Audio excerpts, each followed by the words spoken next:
The Cincinnati Reds are still pre-trade deadline here, but some good news is Taylor Walls. His short IL stint has come to an end, so he is back on the Major League roster here, and that means that Trey Sweeney is now being optioned back to AAA Louisville. His stint in the big leagues has come to an end. The Reds hitting the road here to take on an NL Central foe in the Chicago Cubs, the team atop the NL Central, taking on the second-place team in the Reds. Here at Wrigley Field, it's the tall, lanky lefty Nick Lodolo making his 22nd start for the Redlegs. Take a look at the Cubs lineup on the day, listed 1-2-9, as well as the starter. It's old friend right-hander Tyler Mahle making his 22nd start here with his new ball club, the Cubbies. Take a look at his lineup of old friends that he will be facing with the Reds. So top of the second here, J.P. Crawford getting the game started. 3-0 count, getting the green light. Dick high fastball. He's punching it out to left center field. Easy two-bagger there to kick off the game for J.P.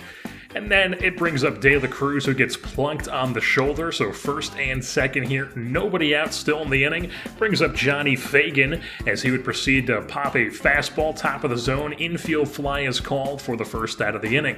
So now one down brings up Wade, whiffs through the splitter. It's now two down in the inning. First and second still brings on Anderson. He gets punched out on a perfectly placed fastball by Mahle. Gets out of the jam. Anderson's a pair of shoes up there at the dish. Move things on. Bottom of the third here, Brennan Davis, check swing, cannot hold up. He goes down swinging on the slider for the first out of the inning.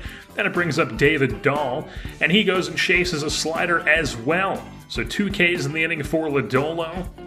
Then it would bring on Michael Chavis, and he's first pitch swinging, rips it over the head of De La Cruz into the left field corner. Wade gets to it quickly, but it is going to be a two-bagger for Chavis, and with a runner in scoring position, with 2 outs, Nico Horner then just lines one right to De La Cruz, who snags it and ends the inning. We now move things on to the fourth. Runner on first here, nobody out, but then Suzuki grounds into a 4-6-3 double play. That's 2 down. And then it would bring up Will Smith, who just flies one to right field. Anderson tracks it, easy play for him, nothing going still. So top half of the fifth, and there are finally some runs on the board as Scott Kingery absolutely pulverizes a fastball right in his wheelhouse. An absolute bomb from Kingery makes it a 1-0 lead here for Cincinnati. Move things on. Bottom of the sixth now. David Dahl spits on ball 4. He'll take his base to lead off the inning, so a rare walk there from Lodolo. Now with 1 on and 1 out, it's going to be a single back up the middle from the leadoff hitter, Nico Horner. First and second now for the Cubbies here in the inning. Still 1 out. Nick Madrigal almost ties the game there with a little bloop down the right field line. But then, unfortunately, he just steps back in the batter's box and grounds into an inning-ending 6-4-3 double play. So it's still a 1-0 lead for Cincinnati. Move things on. Top of the seventh, Joey Mack. It is return of the Mack, right center field. Up against the ivy there, a 1-out double for the catcher of the Reds. He's in scoring position, brings up Kingery, who rips one right back up the middle. Davis fields, Mack's going to round third, head home. The throw to the plate meets him there, and a tag slapped on by Contreras. So Davis guns the runner at home plate. Still a 1-0 game. Marcus Stroman will then come on out of the bullpen to replace Mahle here. With runner on first and 2 outs, Walls rips one over the head of Madrigal, and then the runner from first is going to go to third, and Walls moves up to second base on the throw. So second and third here for the Reds, and unfortunately, JP would then just ground into a inning-ending ground out there. So move things on to the 7th inning here. Lodolo giving up a ground ball right side. Crawford knocks it down, but it's going to be an infield single from Suzuki. Then it brings on Will Smith, spits on a borderline pitch, but it is a walk nonetheless. So first and second here. DeAndre Foster then comes on to replace Lodolo to try to get out of the jam.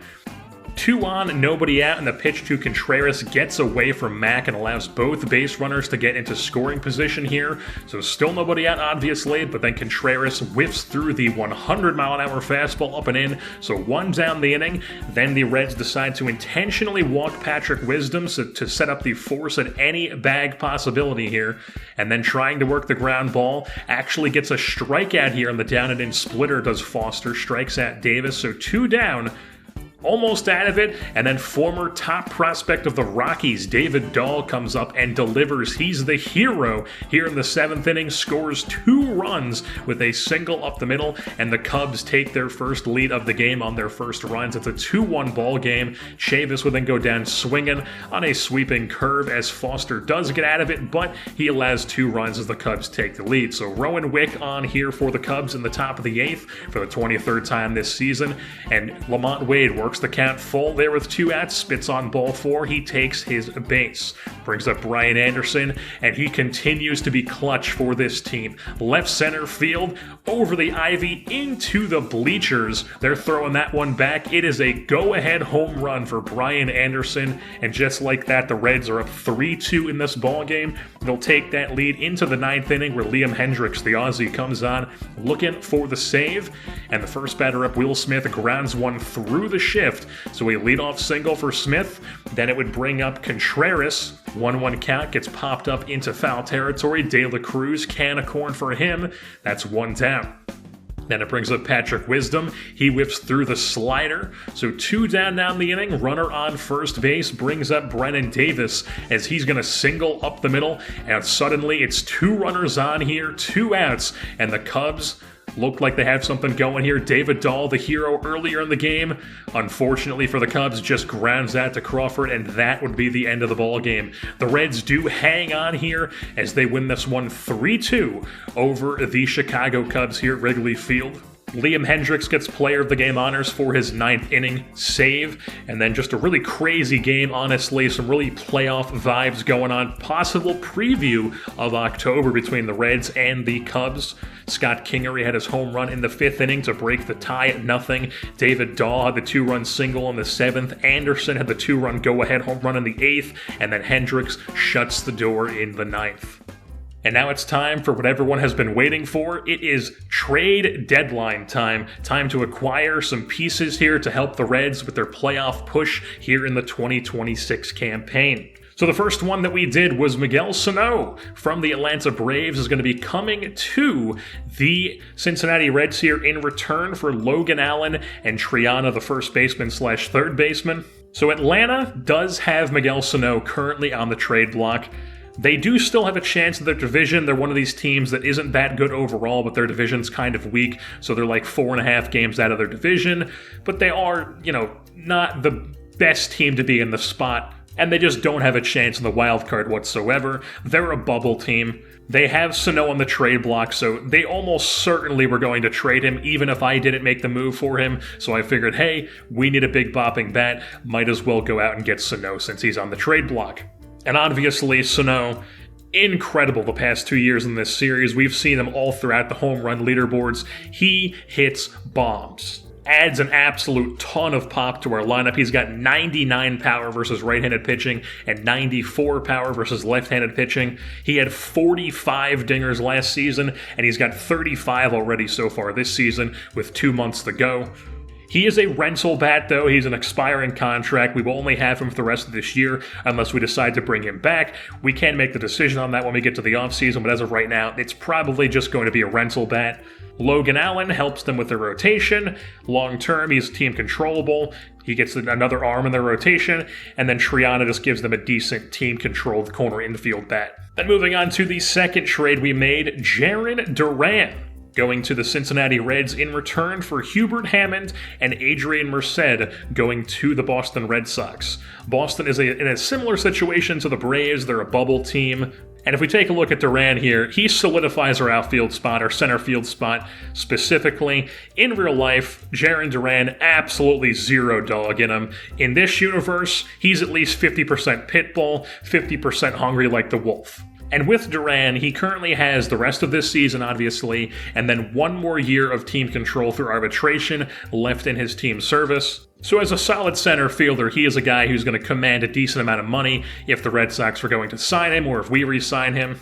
While the Red Sox, in return, get Adrian Merced, who gives Boston an immediate replacement for Jarren Duran with a ton of team control, and they also get Hubert Hammond, who is an MLB-ready starter already at age 20. Their rotation is really not great at all, and he helps them immediately. and long-term. So this is kind of like a deal in real life where teams try to buy and sell at the same time. Kind of in that situation with the Red Sox here at the deadline. And then moving on to the third and final trade that our team made this deadline, German Marquez of the Colorado Rockies is coming to the Cincinnati Reds in return for David Westbrook and Ken Suzuki. Marquez is a very, very, very solid right-handed starter. He makes our rotation absolutely terrifying to face for opposing teams. He's also having his best season of his career right now on an expiring contract, so he is also a rental pickup like Sano is. Westbrook could absolutely help the Rockies. Just didn't really see a long-term fit with him on this team. I just have other outfielders / first basemen that we like in the system more than him, and Westbrook obviously is a very solid prospect, so he's going to go there and help them long-term. While Suzuki is also a solid first base DH bat, just not really much potential to him, much upside. He's pretty much what he's going to be right now, but what he is right now is a pretty solid bat that could definitely help the Rockies. So German Marquez coming to Cincinnati just in time for Oktoberfest Cincinnati. And if we take a look at the post-deadline Reds, first taking a look at what these new guys are going to be wearing for their numbers, German Marquez just keeping his number 48 that he's been wearing.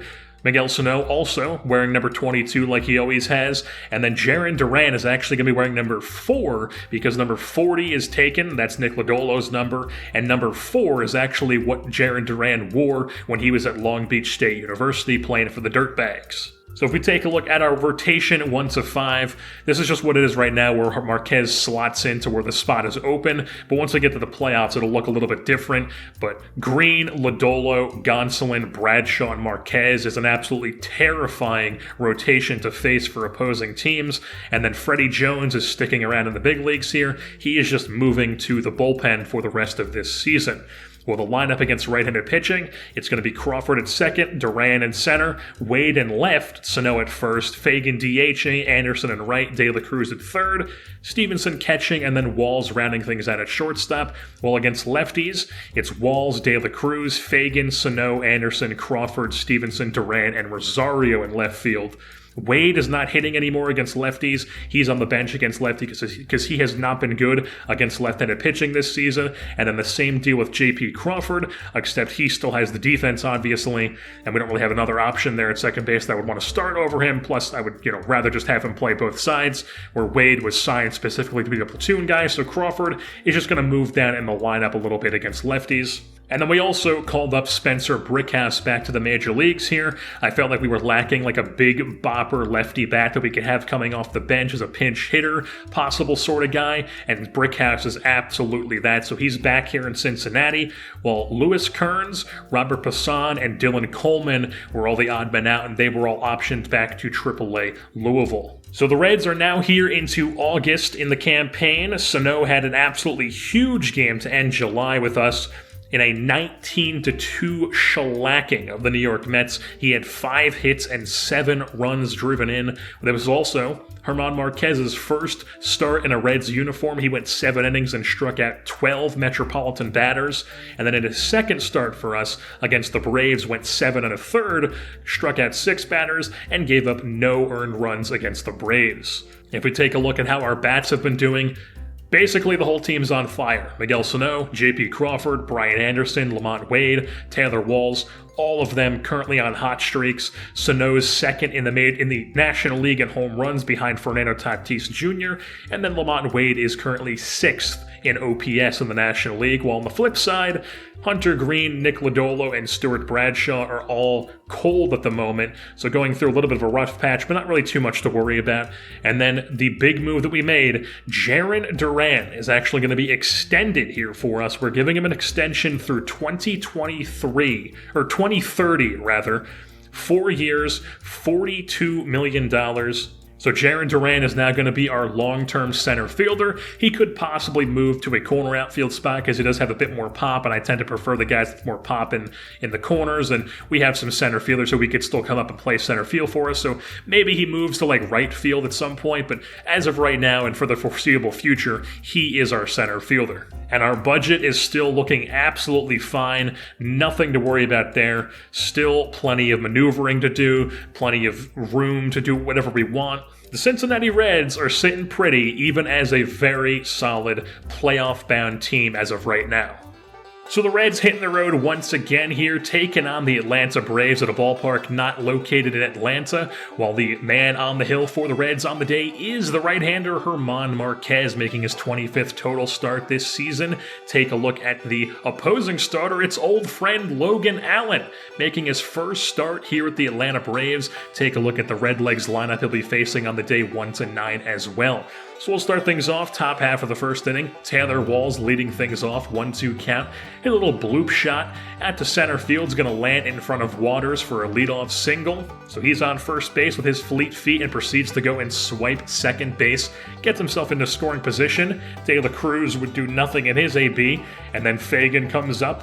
Walls swipes third base. So he's 90 feet away from scoring here with one out with his 19 swipe bag there. And then Fagan hits a line drive to left center field. It's going to be caught on the run by Waters, but Walls tags up and scores, so the Reds strike first in this game. Bottom of the first now, Drew Waters, swing and miss to his game is shown off there, whiffs through the pitch for out number one, and then Olsen.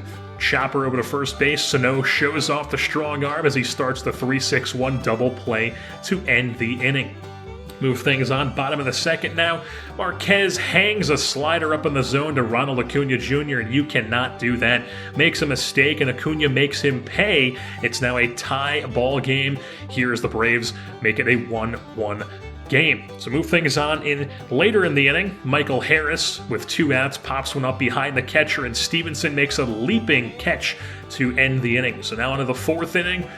Not a mistake there. The slider does what it's supposed to do and gets Acuna whiffing for out number 2. And then a perfectly placed knuckle curve rings up Willie Calhoun. He's a pair of shoes. Move things on to the 7th inning. Contreras grounds one down the left field line into the corner, cut off by Wade quickly. So Contreras only has a single, but that would end Marquez's day. Very solid day for him here on the hill. He's going to come out in a 1-1 ball game, as DeAndre Foster enters out of the bullpen here for Cincinnati for the 32nd time this season. And he faces Michael Harris, who's going to pop one up to the pitcher's mound. Sano comes over and puts it away to end the inning. We move things on to the top of the 8th, where Lamont Wade Jr. comes on to pinch hit here for the Reds, facing Michael Fulmer out of the bullpen here with 2 outs as he pulverizes a pitch at the left center field. Waters has to go to the wall to get it. It's a 2-bagger to keep the inning alive, and then it brings up Taylor Walls, who just unfortunately grounds out to shortstop, and nothing going there for the Reds bats. So bottom of the 8th here, Dansby Swanson, 1 out, 2-1 pitch. Pokes one out to right center field. This one's going to get up against the wall. Anderson gets to it quickly, but it is still going to be a 2-bagger for Swanson. With 1 out now, runner on second base.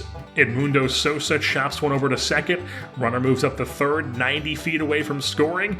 But DeAndre Foster with the nasty splitter gets Drew Waters swinging. And that's the end of the inning as Foster works out of it, keeps it at a 1-1 game.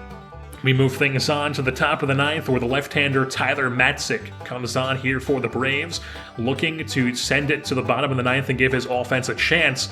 But against the lefty crusher, De La Cruz hangs a curveball, and he rips it into left center field. Leadoff double for Ellie, so he's in scoring position. Then it brings up Miguel Sano, hits one over the head of Swanson playing second base. That's into right center field up against the wall. Scores De La Cruz easily, and the Reds take a 2-1 lead here in this ball game. Then the next batter up, Brian Anderson. What's better than 2 doubles? How about 3 doubles? Left center field, up against the wall. Sano scores. Anderson's now on second base, just trading places with Sano. It's a 3-1 ball game, and then Brad Hand comes on and says, "Hey, let me give you a hand here," as he proceeds to throw ball 4 to J.P. Crawford. Spits on it, takes his base, first and second here with 1 out.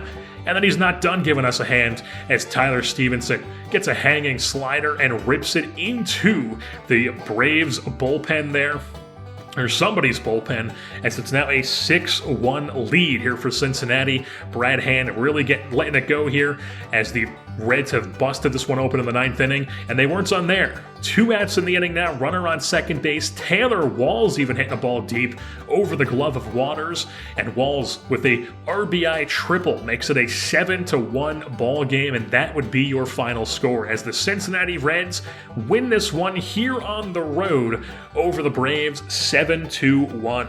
Taylor Walls is your player of the game with 3 for 5 on the day and a triple. Tyler Stevenson had a 3-run home run in the 9th.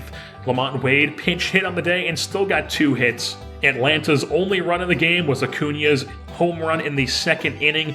Marquez goes 6 2/3, 6 hits, 5 Ks, no walks, and 1 earned run. Even Logan Allen had a good day on the hill, 6 hits, 6 innings, 3 hits, 1 K, no walks, and 1 earned run. It was just the bullpen in the 9th that blew it for the Braves. So the Reds now back at home here at Great American Ballpark, playing host to the Chicago Cubs.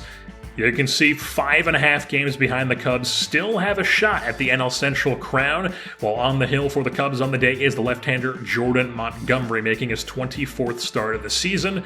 Take a look at the lineup he'll be facing on the day, listed 1-9 for the Redlegs, as well as their starter, Tony Gonsolin, making his 26th start here in 2026.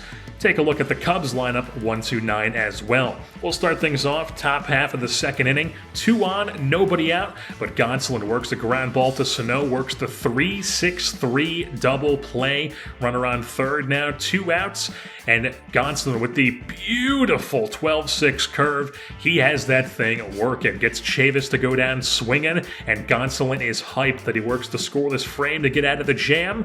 We move things on, bottom of the 3rd here. Scott Kingery continues to hit well. Changeup up in the zone, hits it deep, but not quite deep enough. Put away at the track, and then Taylor Walls unfortunately just hits a hard ground ball to second base. That'll be the end of the 3rd, still scoreless. Top of the 4th now. Gonsolin gets 2 quick outs, but then gets a little bit away from here as he plunks Will Smith, puts him on base. Borderline pitch is spit on by Patrick Wisdom, so now it's 1st and 2nd here for the Cubbies. Brings on Suzuki. He also spits on ball 4, so 3 straight walks here for the Cubs. It's suddenly bases juiced, and it's going to be a ground ball, so luckily Gonsolin has the elite defense behind him. Ellie De La Cruz showing off the diving range there as it's still scoreless. Top of the 5th now, Gonsolin still on the hill, ground ball up the middle. That's going to be a single from Brennan Davis. Then it brings up Rodriguez, who lines one over to Sano, knocks it down. They get Rodriguez at first, but Davis moves up to second base with 1 out.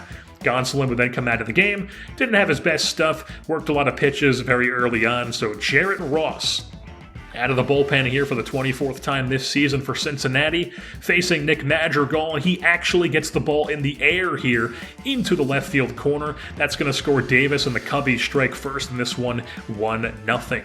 So now on to the bottom of the 6th, Jaron Duran laying down the drag bunt. Hungry like the Wolf, trotting down the first base paths as he gets an infield single with the bunt, and then Scott Kingery comes up, pokes one out into left center field, lands in for a hit. Duran uses the fleet feet to go 1st to 3rd, so runners are on the corners here. Walls then rips one into left field. Ian Happ makes an leaping catch to rob them of extra base hits, but a runner does come up to score, so it's now a 1-1 ball game. Then in the 7th, Miguel Sano, welcome to Cincinnati, an absolute bomb from the Red Slugger here, puts the Reds on top 2-1 as he does what he was acquired to do at the deadline. Zach Lowther then came on after that Sano home run. Another lefty here for the Cubs, facing Brian Anderson. He's going to go out to left center field. That's down into the gap up against the wall. A no-out double there for Anderson. He's in scoring position. Then it brings up Stevenson as he pokes one into right field. That's going to score Anderson as the throw is not going to be in time. It's now a 3-1 ball game here. They would take that into the 8th where Sano, I mean, what even is this? How can you even describe that? All that matters is a run comes in. It's now 4-1 Cincinnati. And they take that lead into the 9th inning where Liam Hendricks comes on and he was shoving. First batter up, Will Smith. Knuckle curve, thank you very much, 1 down. Then it brings up Patrick Wisdom. 3-2 count to him. Fastball, insane late movement on that one. Gets him whiffing for out number 2. and then it brings up Suzuki, who takes a 1-1 pitch at the right field. Anderson puts the way on the run, and that is your ball game as the Cincinnati Reds win this one here at home over the Chicago Cubs by a score of 4-1. Miguel Sano gets player of the game honors for his go-ahead home run in the 7th inning. Weird glitch play RBI in the 8th as well. Anderson goes 2 for 4, split the series with the Cubs, and the Cincinnati Reds continue to keep rolling here towards their playoff hopes. So with that being said, that's going to wrap things up here for this edition of the Reds franchise here at MLB The Show 22. I've been your host, Jersey Born, and I am saying, Matt Joyce!